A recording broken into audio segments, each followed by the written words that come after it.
When we talk about the Supreme Court and politics, or when commentators suggest that the Supreme Court has made a political decision, what we often mean is that the court has issued a ruling in a case where the issue is already political. Same-sex marriage, campaign finance restrictions, voting rights, healthcare, the Watergate tapes, even racial equality were political issues before the legal cases we know today reached the Supreme Court. In these instances, the court, in its reactive role, accepted cases brought before it which were already high-profile and controversial. But what about when the court issues a ruling in a case which is not quite so high profile, but where the ruling itself sparks a major political backlash? Roe versus Wade is a good example of this, and in this part we'll look at the case, its background, and how the court's 1973 ruling ultimately resulted in a movement whose legal, social and political consequences are still felt today. Abortion wasn't absent from the political debate before Roe. In fact, reproductive choice was a big part of the women's rights movement that emerged in the 1960s. But the debate was largely at state level, or the legal debate at least was at state level.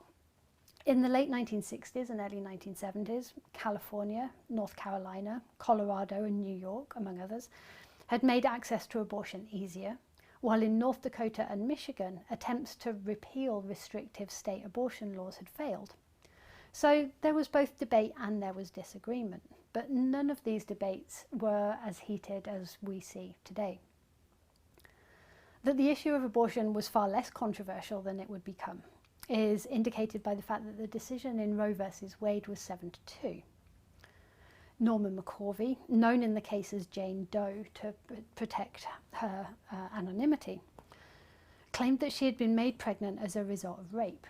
Later in life, she would admit that she'd made the story up about rape because she thought it would make her case for access to abortion easier.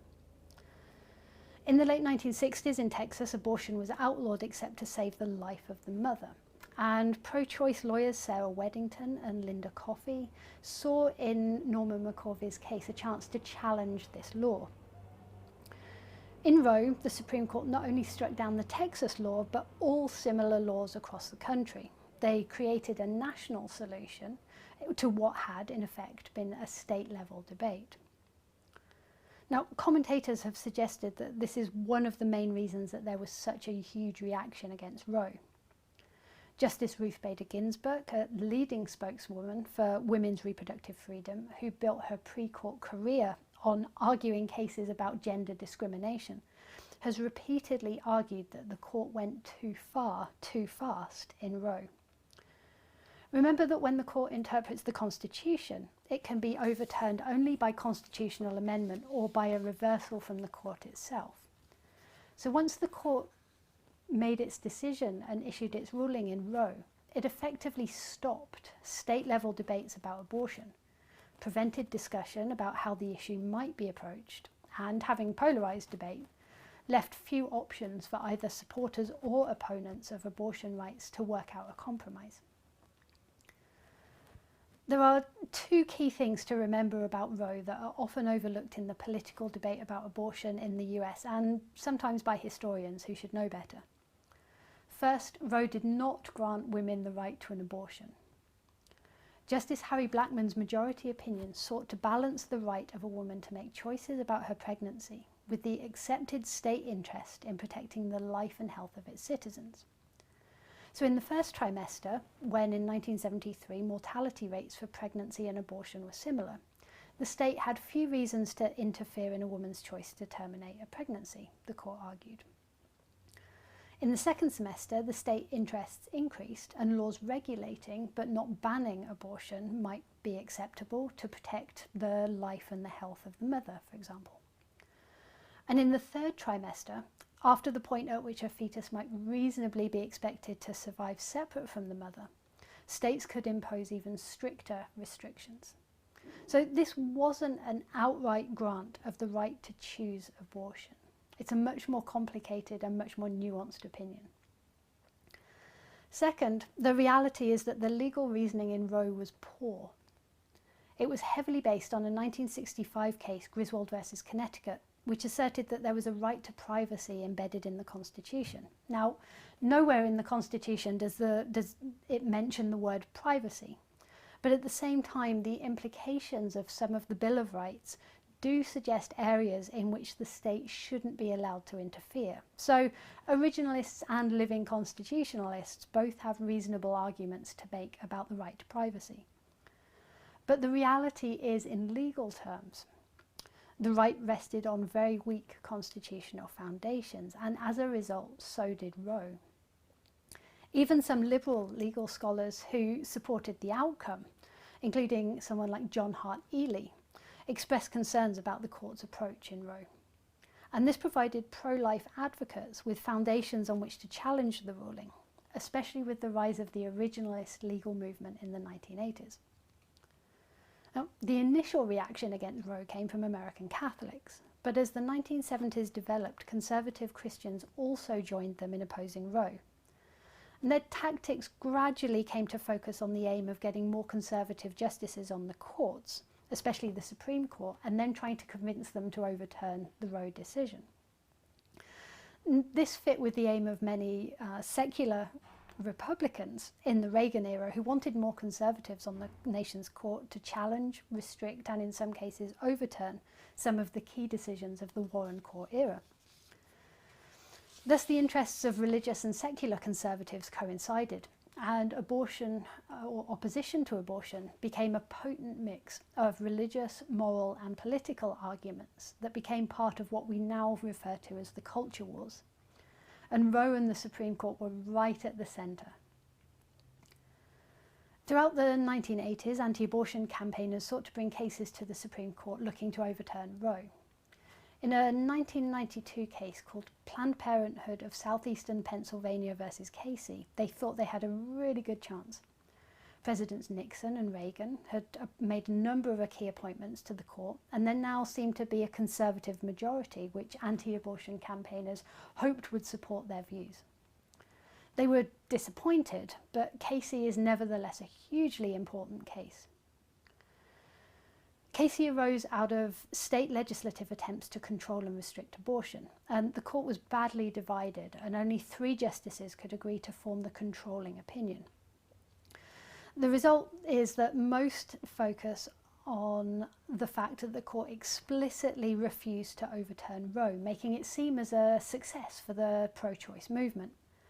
But equally important, but less emphasised, is that the justices also rewrote key parts of Roe. In Casey, the court argued that laws which placed an undue burden on a woman's access to abortion were unconstitutional, but they didn't entirely make clear what was an undue burden and one that was acceptable, leaving the door open for ongoing and continued debate. Now, in the past few years, we've seen a wide range of laws passed in states designed to challenge both Roe and Casey, including so-called heartbeat bills, which ban abortion after a fetal heartbeat can be detected, personhood laws, which hold that life begins at conception, and trap laws, otherwise known as targeted regulation of abortion providers. These laws use the undue burden test created in Casey and argue that they are reasonable restrictions designed to protect the life and health of pregnant women, and so do not unduly burden a woman's choice of abortion. In recent years, Texas, Mississippi, North Carolina, Iowa, Oklahoma, Arkansas, Indiana, and Ohio have all passed laws that would fall under these categories.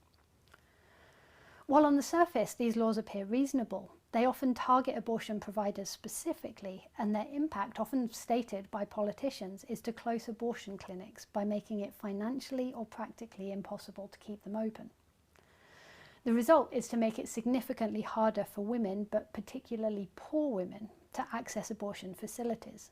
So in Texas, for example, some women often have to drive more than 300 miles to the nearest abortion clinic. Is this an undue burden? Pro-choice campaigners say yes. Anti-abortion campaigners say no. The current debate about abortion rights in the US is ongoing and has expanded into new areas. Burwell versus Hobby Lobby, decided in 2014, involved debates about whether certain types of contraception can be considered equivalent to abortion practices, and as a result, whether religious employers can refuse to provide medical insurance to their employees which cover these contraceptive methods. Within certain limits, the Supreme Court said yes, they could refuse.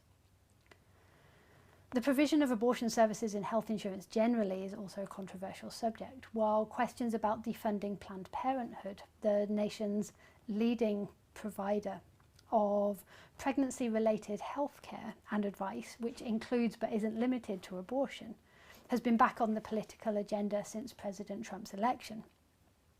And these can in many ways be traced back to the court and Roe and the reaction that it inspired. The ruling by the court acted as a lightning rod and a focus for opponents on an issue which until that point was debated but not divisive. It not only made abortion a political issue, it also made the court a target for political, legal and policy advocates who used Roe as an example of how the court itself was a problem and needed to be changed. As such, Roe is a good example of how a court ruling is not the end but often the start of a debate, and also of how the court can ultimately make a decision more complex, more controversial and more divisive, which raises good questions about when and how the court should exercise judicial restraint.